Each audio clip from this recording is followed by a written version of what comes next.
Caros amigos telespectadores, graça e paz a todos vocês, em o nome de Deus o Pai e de seu Filho Jesus. Nós estamos dando seguimento hoje ao estudo do catecismo. Nós estamos vendo as perguntas referentes aos modos de adoração que Deus determinou para todos nós. Todos esses modos estão na Escritura e são conforme definidos na Escritura. A Bíblia, nós vimos, é a única regra de fé do cristão. Ela contém todos os preceitos e normas para as nossas vidas e nada em nossa vida pode se sobrepor à Escritura. A Escritura não é uma norma para a vida, é a norma para a vida. Todas as coisas têm que se submeter ao crivo da Escritura. Só existe um pacto de Deus com o homem. Apesar de que no Velho Testamento esse pacto se manifestou de formas diversas, todos os pactos de Deus são em Cristo. Os pactos antigos prefiguram a Cristo, indicam a Cristo e se realizam no pacto da graça. Nós vimos isso no nosso bloco anterior e vamos dar continuidade hoje aos nossos estudos. Por tudo isso, nenhuma igreja, nenhuma denominação, nenhum ministro, nenhum religioso pode acrescentar ou retirar nada do que está na Bíblia. A Bíblia é uma regra de fé para toda a humanidade. Para presidentes, para reis, para imperadores, para eclesiásticos, que são religiosos graduados. Ninguém está autorizado a modificar, a acrescentar ou retirar o que quer que seja da Escritura. Os apóstolos acompanharam Jesus por muito tempo. 3 anos para nós aqui, olhando naquele tempo, pode parecer um espaço de tempo pequeno, mas pela intensidade de tudo o que eles viveram, acompanhando ali o verbo da vida, Jesus pessoalmente ao lado deles, observando os milagres de Jesus, recebendo poder, realizando curas, realizando milagres, andando ininterruptamente, dia e noite, durante 3 anos, levando uma vida de privações, uma vida difícil. Posteriormente, todos os apóstolos morreram martirizados. Mas, em um determinado momento, Jesus chama esses apóstolos de amigos. Jesus diz a ele que eles não são mais servos, eles passaram a ser amigos de Deus.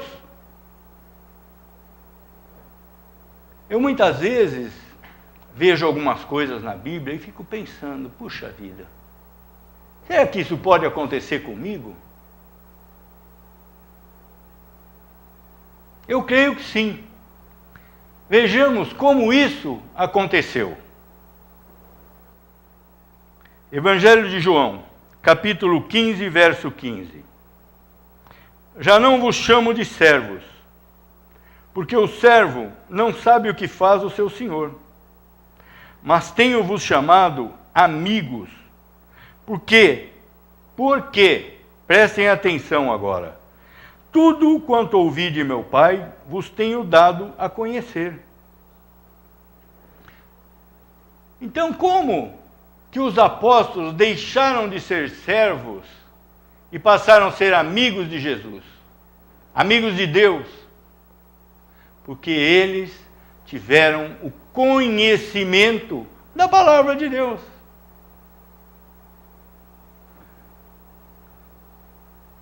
O servo não é amigo. O amigo do noivo se regozija com o noivo no seu casamento. O servo está lá servindo. A diferença é muito grande. O amigo de Deus, o amigo de Jesus, é adotado por Deus como filho, não é servo. E essa amizade veio através da palavra. Da palavra. Não foi do sacrifício, não foram das penitências, não proveio da vida difícil, não proveio do poder de realizar milagres, não proveio de nada que estava dentro dos apóstolos, de nada que era inerente aos apóstolos, pura e simplesmente da aceitação, sem reservas, e do conhecimento da palavra. Assim, eles se tornaram amigos de Cristo. Assim, nós podemos nos tornar amigos de Cristo. Essas coisas que estão na Bíblia não são meras histórias bonitas. São exemplos do que vai acontecer conosco. É isso que é a Escritura, a norma de vida estabelecida por Deus. Vou falar mais alguma coisa a respeito da autoridade da Escritura. A autoridade da Escritura é tal que em muitas partes da Bíblia ela é citada com a mesma autoridade de Deus. Vejamos. Livro de Romanos, capítulo 9, verso 17. Porque a Escritura diz a Faraó: para isto mesmo te levantei, para mostrar em ti o meu poder, e para que o meu nome seja anunciado por toda a terra. A Escritura diz a Faraó. Quem está dizendo a Faraó é Deus. Mas Deus está afirmando que Ele está mostrando a Faraó o seu poder através da Escritura. Diz a Escritura a Faraó. É a mesma autoridade de Deus. Vejamos mais.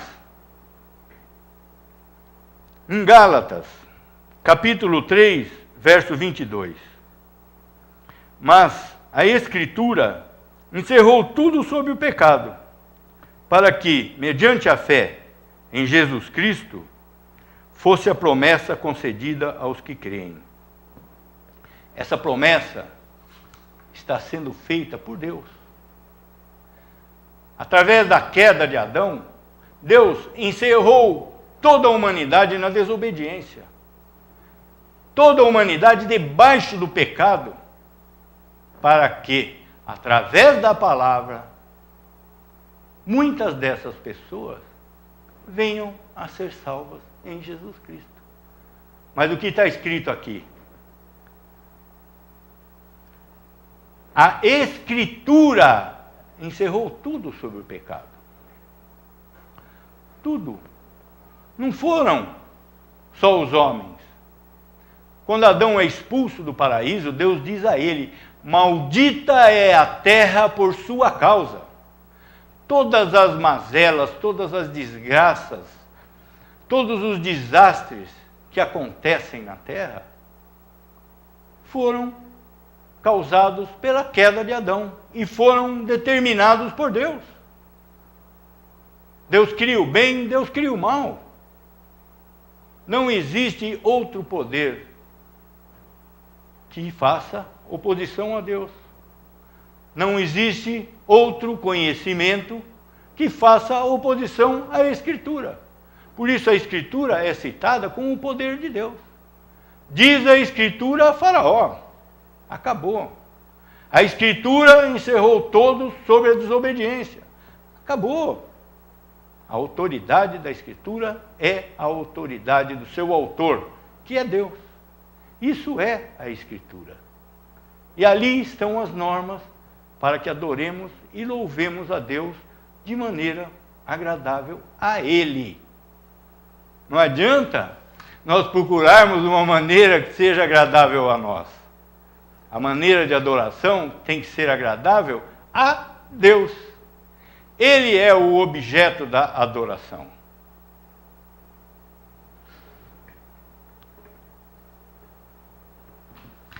Por isso, é que somente aqueles que foram chamados podem aceitar a Escritura dessa forma. Porque tudo que a Escritura nos diz, do começo ao fim, é desagradável à vaidade humana. A Escritura trata, do começo ao fim, da soberania de Deus e da incapacidade do homem.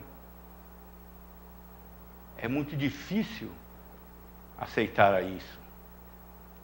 O homem quer ser dono da sua salvação. O homem quer ser o capitão da sua alma, o dono da sua vida. O homem quer adorar a Deus da maneira que ele achar melhor. O homem natural não aceita as coisas de Deus. A Escritura, então, não foi feita para agradar a homens. A Escritura foi feita para trazer ao homem os preceitos divinos. Nada mais, nada menos do que isso.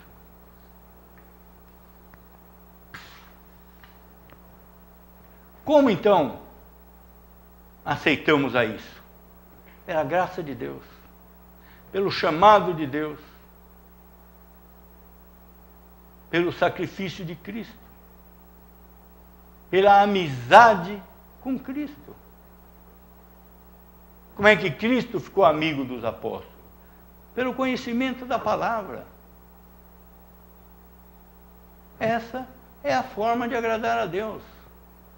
Conhecer a palavra e viver de acordo com a palavra. Vejamos o que nos diz o apóstolo. Esse conhecimento, ele vai levar à fé. Porque essa pessoa foi chamada por Deus. E a fé é um dom de Deus. Vejamos. Efésios, capítulo 2, verso 8. Porque pela graça sois salvos, mediante a fé. E isto não vem de vós, é dom de Deus. Mas claro que isso, nem dois disso. Está escrito que a salvação é pela fé. E que a fé é um dom de Deus. Deus decide salvar uma pessoa que é incapaz de salvar a si mesma. E Deus dá àquela pessoa os meios de graça para a sua própria salvação. A fé, o arrependimento para a vida, o perdão dos pecados. E muito mais do que isso, nesse momento em que Deus chama a pessoa e justifica a pessoa. Além de receber a fé, além de receber o arrependimento para a vida, que se chama o novo nascimento, essa pessoa é adotada como filho de Deus. Irmãos em Cristo.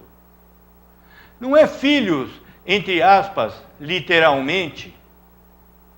É filho adotado, como uma família que pega uma criança e leva no cartório, passa todos os documentos e registra essa criança. Esse é o meu filho. Ele tem o meu sobrenome, está lá no registro de nascimento dele. Pai, fulano, eu que adotei. Mãe, essa que adotou. É uma adoção legítima e verdadeira. Não é uma adoção simbólica. Não. Naquele momento em que Deus chamou, Deus justificou, Deus deu a essa pessoa a fé, deu o arrependimento para a vida e a adotou como filho. Pelo Espírito que é dado em comunhão a esse filho, ele clama, Abba, Pai. Abba em hebraico significa Pai. Por isso é que nós podemos orar a Deus, clamando a Ele como Pai. Porque na justificação fomos adotados. A fé não é algo que o homem desenvolva para conseguir a sua própria salvação, mas é algo que é dado por Deus no momento da justificação. Não depende de mérito do homem. O homem natural não consegue ter fé, não consegue se arrepender. Quando ele se arrepende, é porque ele já foi chamado, como Zaqueu em cima da árvore, como o filho pródigo cuidando dos porcos. Ele foi chamado, eles foram chamados. Como João e Tiago na beira do lago, Simão e André, Mateus na coletoria, eles foram chamados. Eles foram chamados. Assim é a salvação, é o chamado de Deus. Então nós vimos até aqui que o governo da Escritura na vida da pessoa é fundamental. E esse governo depende de nós termos o conhecimento da Escritura. Como é que nós vamos ser governados por algo que desconhecemos? Fica muito difícil. Por tudo o que nós temos visto até aqui, nós estamos batendo nessa tecla da necessidade do conhecimento para a salvação, para que nos tornemos amigos de Jesus, para que nos tornemos filhos de Deus. A base de tudo isso é o conhecimento. E, evidentemente, o cumprimento das normas que estão na Escritura. Ora, nós somos incapazes. Mas e daí? E daí? Nós temos que fazer o melhor de nós mesmos para procurar cumprir, para procurar conhecer, para procurar o caminho de Deus. Orando sempre pela graça de Deus, pela comunhão do Espírito, pelo perdão em Jesus Cristo. Senhor, sou incapaz, me ajude, que eu quero dar o melhor de mim pela Tua palavra,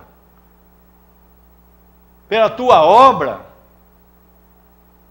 A conversão não é algo inócuo, ela resulta em humildade, ela resulta em serviços, ela resulta em amor. Nós amamos porque Deus nos amou primeiro.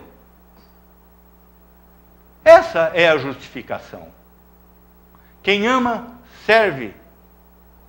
Não por obrigação, mas com alegria. Quem ama, procura o trabalho. Não fica parado, não cruza os braços. Essa é a salvação que nós temos pela palavra. Essa é a salvação que nos leva a adorar a Deus, a louvar a Deus, a amar a Deus sobre todas as coisas. Esse governo total da Escritura na vida do cristão, ela se chama cosmovisão. Mais uma palavra que vocês podem considerar difícil, mas não se preocupem em decorar ou conhecer, é só para ter um conhecimento. Mas depois vocês estão conversando, alguém fala isso, vocês estão sabendo o que é a cosmovisão. Cosmovisão é uma visão geral do mundo que toda pessoa tem. Nenhum ser humano está restrito a si mesmo, a sua família, ao seu trabalho. As pessoas vivem no mundo e, inevitavelmente, elas têm uma visão do mundo. Para o cristão, a visão do mundo é feita através da palavra de Deus. Nós enxergamos o mundo pelo conhecimento que nos traz a Escritura.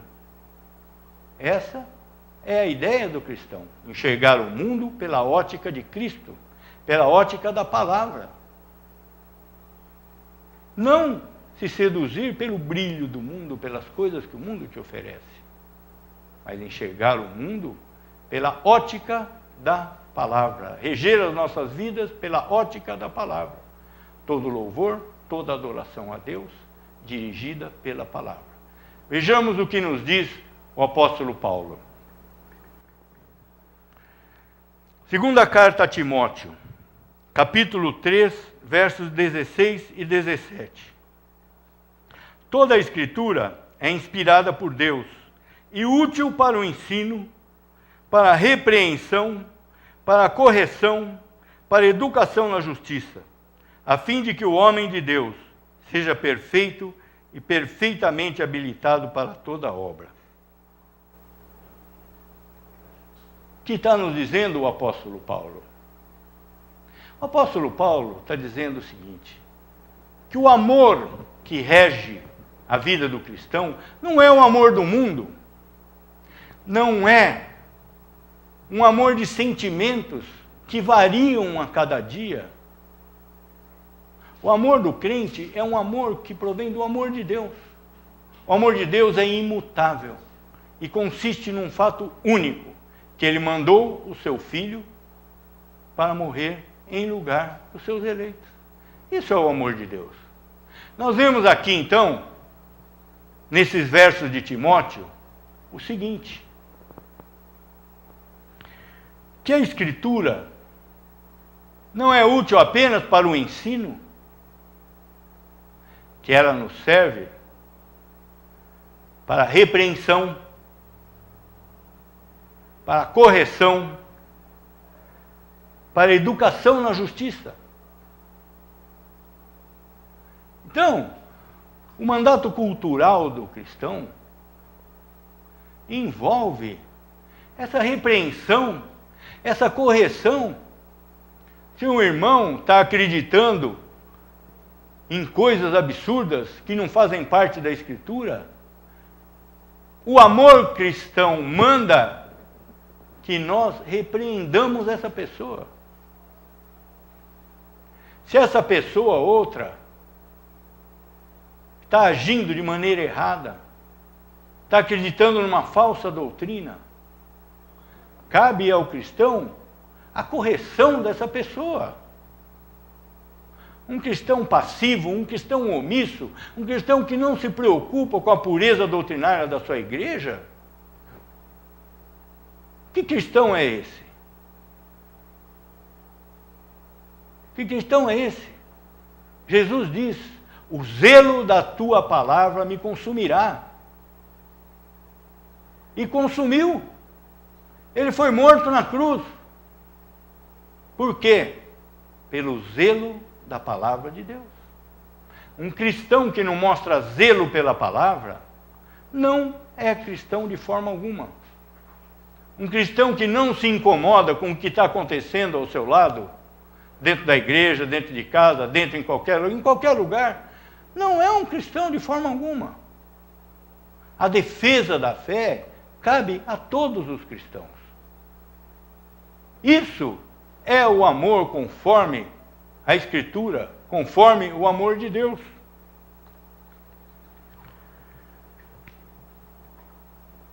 A Escritura é completamente clara, todo mundo pode entender? Ou ela é extremamente complicada, que pode ser entendida só por doutores, teólogos e religiosos? Nenhuma coisa, nem outra. A Escritura não pode ser entendida por pessoas que não foram iluminadas pelo Espírito, seja qual for o nível de conhecimento dessas pessoas.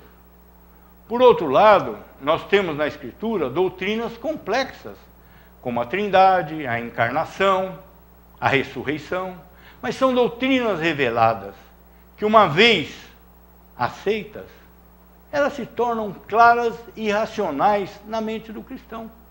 As coisas básicas que dizem respeito à salvação são claras na Escritura, estão perfeitamente definidas e são compreendidas por qualquer pessoa.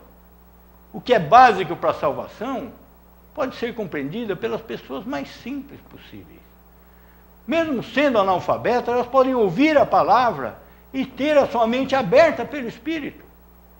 E compreender com mais profundidade do que doutores que não receberam a iluminação do Espírito. Então, nós temos que buscar resposta a tudo o que nós precisamos com relação a Deus na Bíblia. Quando o apóstolo Paulo foi a Bereia, ele foi recebido com desconfiança. Vejamos o que faziam esses crentes de Bereia. Em Atos, capítulo 17, verso 11. Ora, estes de Bereia eram mais nobres que os de Tessalônica, pois receberam a palavra com toda avidez, examinando as Escrituras todos os dias, para ver se as coisas eram de fato assim. Esses crentes que receberam Paulo com desconfiança, eles não jogaram o tapete vermelho para Paulo, eles não deram tapinha nas costas, eles receberam com desconfiança. Vai lá e fala, nós vamos ouvir. Ele falou,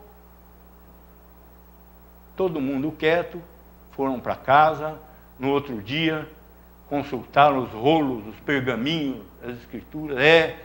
O que ele diz está de acordo aqui com o Velho Testamento.